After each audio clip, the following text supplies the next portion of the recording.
Group 7. Today we are going to present our final project about constructing, defining, and non-defining clauses through stepping the 5-step D. First, let us introduce ourselves. My name is Nabila Septiani. My name is Rinta Lestari. My name is Feby Puspitasari. My name is Muhammad Rayana Eka Putra. My name is Ahmad Karono. The objective of this project is to help us understand defining and non-defining clauses, use relative pronouns correctly, and learn how to construct complex sentences by using the stepping the 5-step D method. This project also help us improve our speaking, pronunciation, collaboration, and presentation skills. Before we continue, let us briefly explain defining and non-defining clauses. Defining clauses give essential information about a noun. Without this information, the meaning of the sentence might become unclear. On the other hand, a noun-defining clauses provides extra information about a noun. The sentence still has a complete meaning even if this clause is removed, and it is usually separated by commas. Finally, sentence expansion is very important in English communication because it is us express idea more clearly and greater detail. By using relative clauses, our sentence becomes more informative, natural, and easier for others to understand. Thank you for now. Let's move on the next part of our presentation. Thank you. Hello everyone. Today I want to share a story with you. The story is called The Ocean Holds a Secret. So, let's begin. Once upon a time, there was a small island that was surrounded by a beautiful ocean. The island had a beach, which was famous for its clear water and amazing view. On that island, there lived a girl named Lina. She was a girl who loved the ocean very much. Every morning, she visited the beach and watched the wave. One day, Lina found a small turtle that was trapped near the rocks. The turtle, which looked weak and tired, could not return to the sea. Lina held the turtle and brought it back to the ocean. After that, something surprising happened. The turtle, which was actually a magical creature, gave Lina a beautiful shell. The turtle said, "Thank you for helping me. People who care about nature are the ones who can protect the ocean." Since that day, Lina always protects the beach that became her favorite place. She believed that the ocean, which gives life to many creatures, should always be respected. This story reminds us that kindness and care for nature can create something beautiful.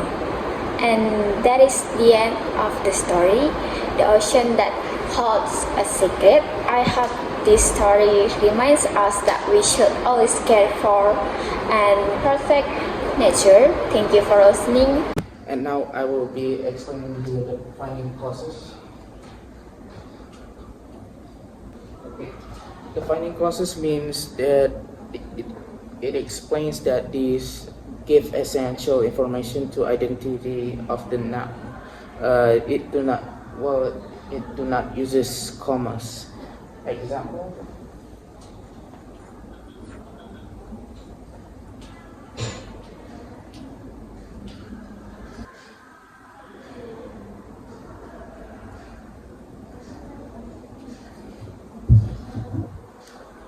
Study.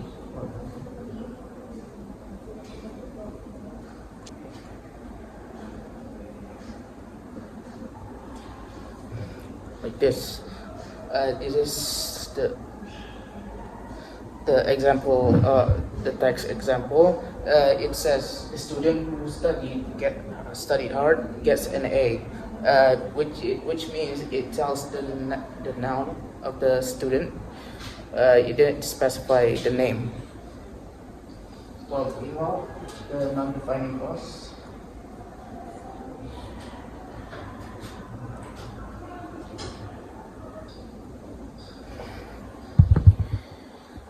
Non-defining clause, it explains the information, but with an extra information. Yes, it uses unlike defining clause,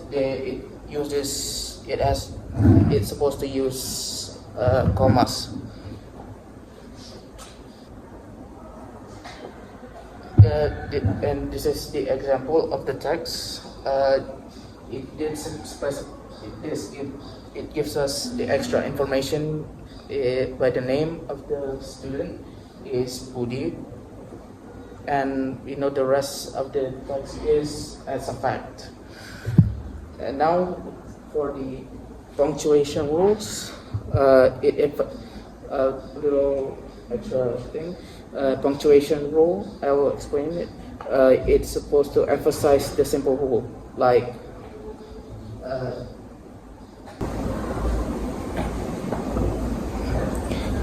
the commas is an extra info. No commas means. Meanwhile, no commas means an essential info. And here it is. And now, for explaining the relative pronouns, I will explain it. Relative pronouns is briefly defines the usage of the noun, like such as who or whom, which, and whose. As this is the first one, which is whom, is supposed to identify as for whom, it defines people, is for people.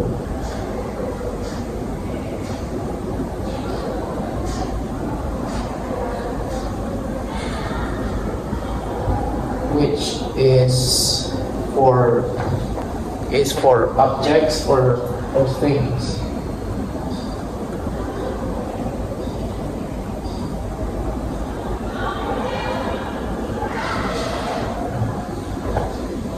As for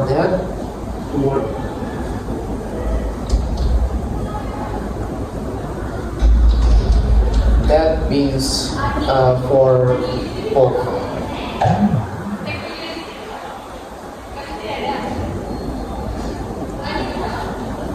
That means both. As for whose is for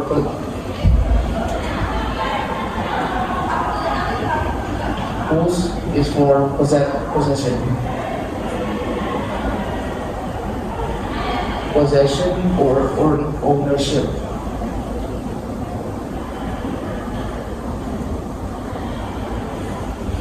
Now I will be demonstrating the defining. Okay, combining the sentence. Here we have the first example sentences, which is I have a friend. This is the first one. And then the second sentence is he plays games.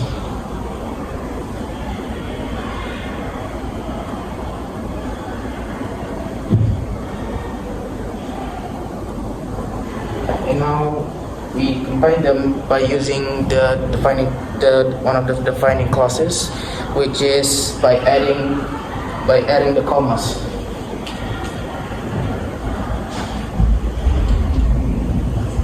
So I have a friend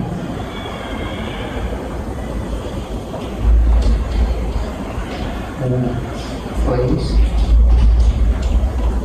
games. And here's the result. And now for the second, the other one is the subjective relative clauses. It means is to show when the relative pronoun is doing or the action of it. Example.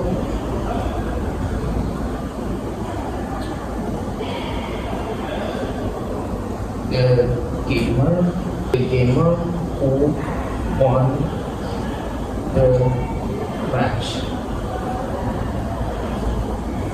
which goes to show the action part is who won.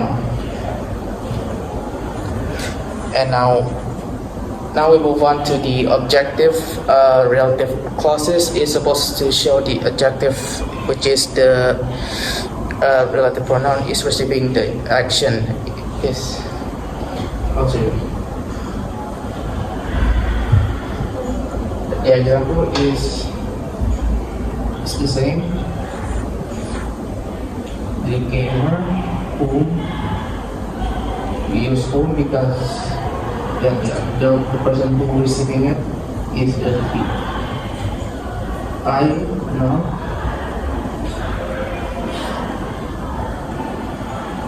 defeated. And it will show the adjective is whom I defeated.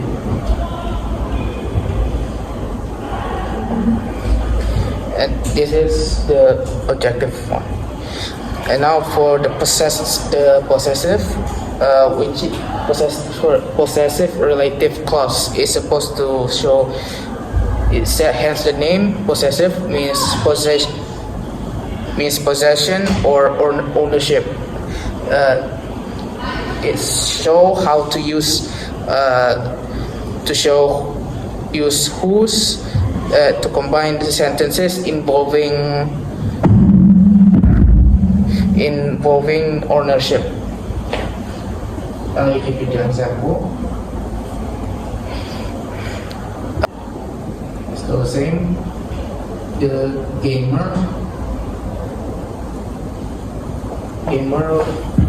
gamer whose account got banned. The possessive part is whose, because it's a possessive relative clauses. It's supposed to use whose because it's meant for possession and ownership. It's supposed to show the ownership of the gamer is the account. I meant the account is meant for is from the gamer. And now for the final demonstration, which is this demonstrate defining clauses and the non-defining clauses. So first, defining clauses.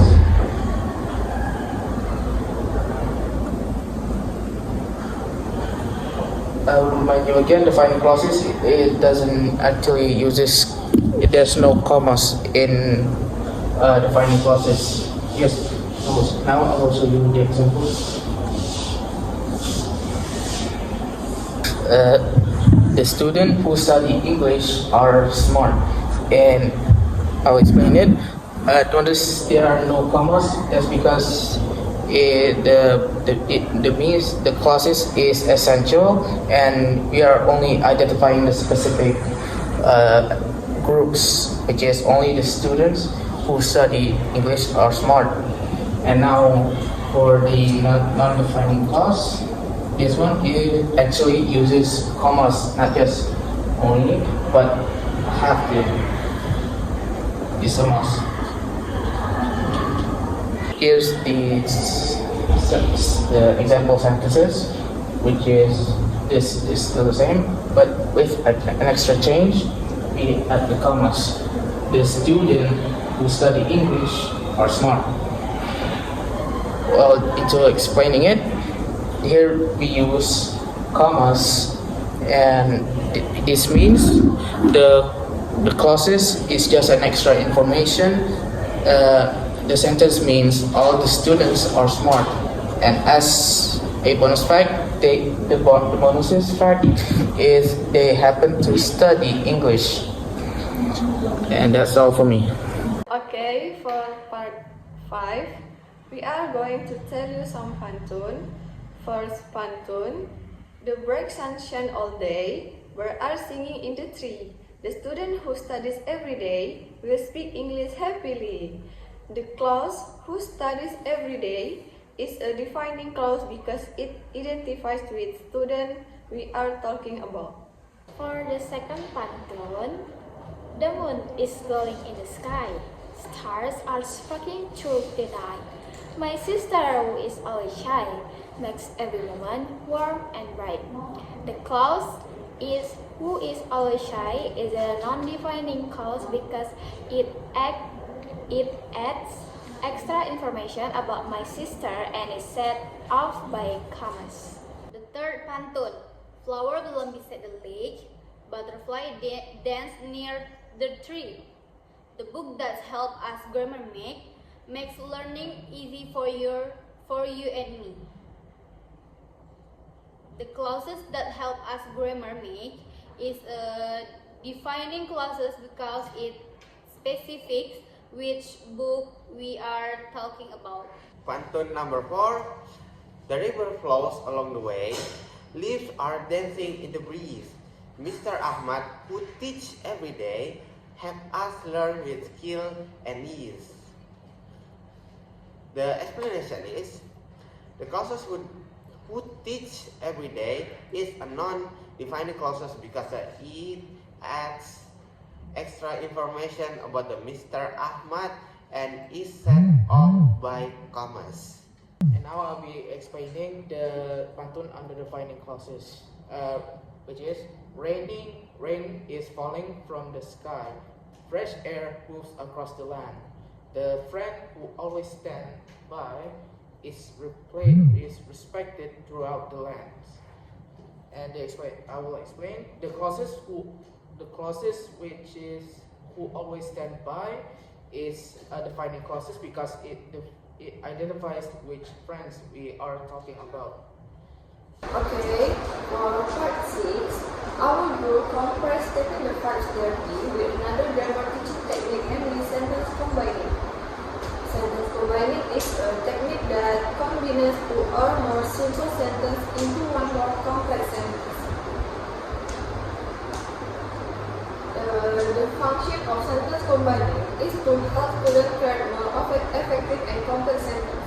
It also improves grammar skills, talking skill, and student understanding of sentence structure.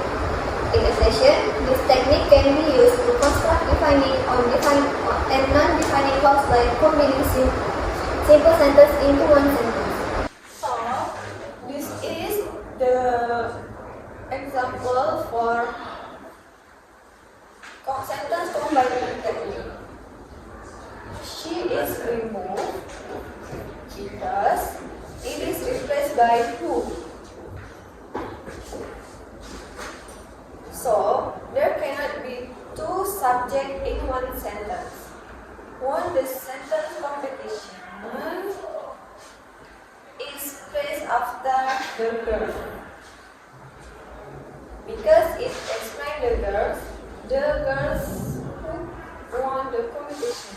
The result, the girl who won the competition is my friend. Similarities. Both techniques have several similarities. First, both techniques teach relative clause. Second, both help improve grammar skills. Third, both help create complex sentences. Differences. However, there are some differences between the two techniques. Step 5 there, B, use a step-by-step process. It is structured and easier for beginners to understand. Sentence combining. In contrast, sentence combining focus on combining simple sentences into one complex sentence. It is more flexible and encourages creativity. Advantage. Each technique also has advantage. The advantage of stepping the 5-step B are its clear structure, systematic process, and easy to follow steps. Meanwhile, sentence combining improve writing skills, encourage creativity, and help students connect ideas in sentence. Disadvantage. However, both techniques also have disadvantage. Stepping the 5-step B may take more time because it has several learning steps. Sentence combining might cause grammatical errors if students do not understand the sentence structure well. Our group prefers stepping the 5 steps. We chose this technique because it is clear, systematic, and easy to understand. This technique helps students learn defining and non-defining clauses in a logical and organized way through a step-by-step process. In conclusion, both techniques are effective for learning grammar. However, our group considers stepping the 5-step B more effective because it provides a clear and more organized learning process. So, in this project, we have learned how to coordinate and improve English communication, such as managing our time and finding the right styles of grammar. These difficulties help us learn and grow. We always improve grammar, speaking, and pronunciation through practice. We suggest having more learn grammar can further develop language skills. This project was a valuable learning experience for this group.